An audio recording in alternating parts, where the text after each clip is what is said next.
Salut, je suis Leonardo Flores et nous sommes en train de commencer notre programme Île de Sainteté. Je te souhaite paix, joie et amour.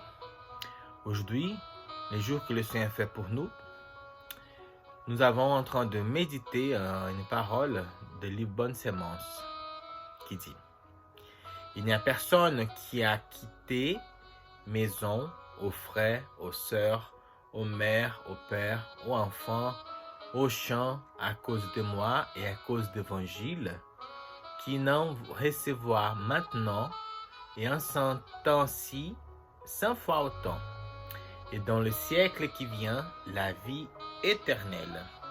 Marc 10, 29, 30. Changer de vie. Un employé de banque qui se met à élever un troupeau de chèvres, un informaticien qui devient comédien, ou un ingénieur qui se reconvertit en professeur d'école.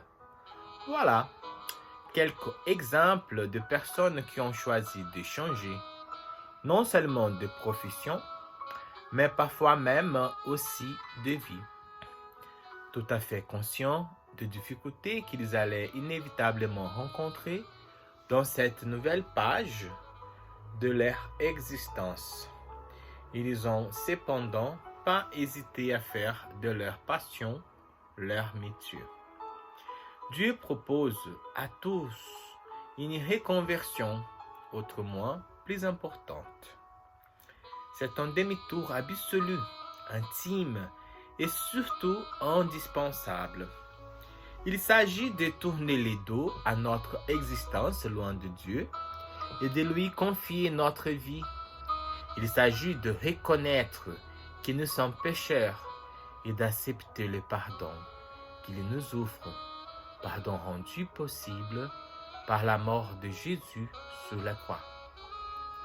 Une nouvelle existence s'ouvrira alors devant nous.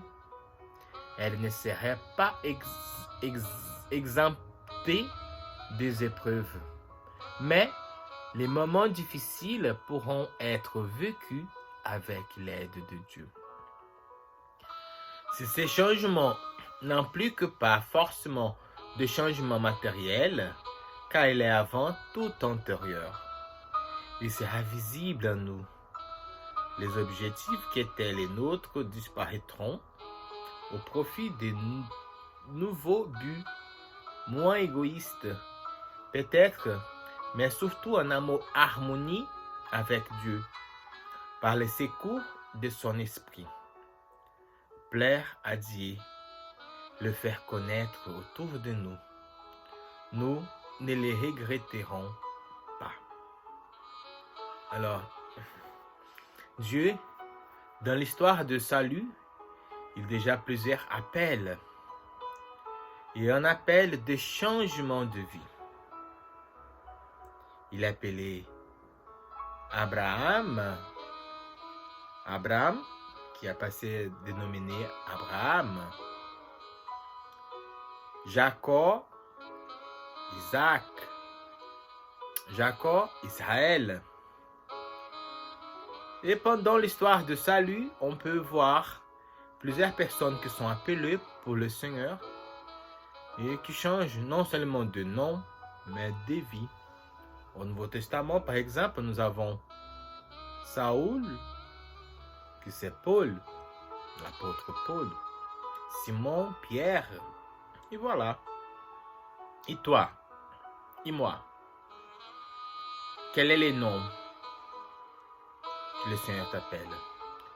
Peut-être que tu n'as pas changé de nom, mais si on nous permet vraiment être changé de vie par le Saint-Esprit de Dieu, il fait un demi-tour, il nous fait vraiment participer d'une mission, d'un appel qui c'est pour nous la volonté du Père. Et si l'homme vit la volonté du Père, il y vit dans sa présence, avec sa grâce. Donc, tu as déjà posé cette question? Quelle est la volonté du Père pour ta vie? Je me pose toujours cette question afin de suivre la volonté du Père. J'espère que tu as aimé. Partager avec tes amis. S'inscrire dans notre chaîne YouTube. Et voilà. Je vous souhaite paix, joie et amour. On va commencer notre partie en português. Olá, tudo bem? Eu sou Leonardo Flores. Estamos iniciando nosso programa Ilha de Santidade. Hoje, 21 de janeiro de 2020. Desejo a você paz, alegria e amor. Então, na passagem que vamos refletir hoje, diz: não há ninguém que tenha deixado a sua casa, irmãos, irmãs, mãe, pai, filhos, o campo, por causa de mim e por causa do Evangelho, que não tenha recebido agora, neste tempo, e 100 vezes mais, e no século que vem, a vida eterna. Marcos 10, 29 a 30. Mudar de vida. Uma empregada do banco que se colocou como pastora de ovelhas, um técnico de informática que tornou-se comediante, um engenheiro que se converteu em professor de escola. Eis alguns exemplos de pessoas que escolheram mudar de vida, não somente de profissão, mas muitas vezes a vida por completo. Tudo é feito conscientemente das dificuldades que iriam enfrentar, que são inevitáveis, e se encontram nesta nova página de sua existência. Eles não aceitam, sem hesitar, a fazer a sua paixão pela sua profissão. Deus propôs a todos uma reconversão. O mais importante é uma meia-volta absoluta, íntima e, sobretudo, indispensável. Trata-se de virar de costas para o homem velho, da sua existência longe de Deus, e de confiar sua vida a Ele. Trata-se de reconhecer que nós somos pecadores e aceitar o perdão que Ele nos oferece. Perdão que só foi possível pela morte de Jesus na cruz. Então, uma nova existência se abrirá então diante de nós, e ela não será isenta de provas, mas os momentos difíceis poderão ser vividos com a ajuda de Deus. E se a mudança não implica somente em mudanças materiais, pois é antes de tudo uma mudança interior. Então será visível em nós os objetivos que eram os nossos desaparecerão. No lugar, virão novos objetivos, menos egoístas, talvez sobretudo em harmonia com Deus. Mas o socorro do Espírito Santo está ali. Agradar a Deus, fazer conhecer tudo em sua volta, nós não lamentaremos. Então aquele que segue a vontade de Deus, aquele que se converte ao chamado, né? Abraão virou Abraão, Saulo virou Paulo, Simão virou Pedro, e Jacó virou Israel, e tantas pessoas que tiveram um chamado para mudança de vida. E você?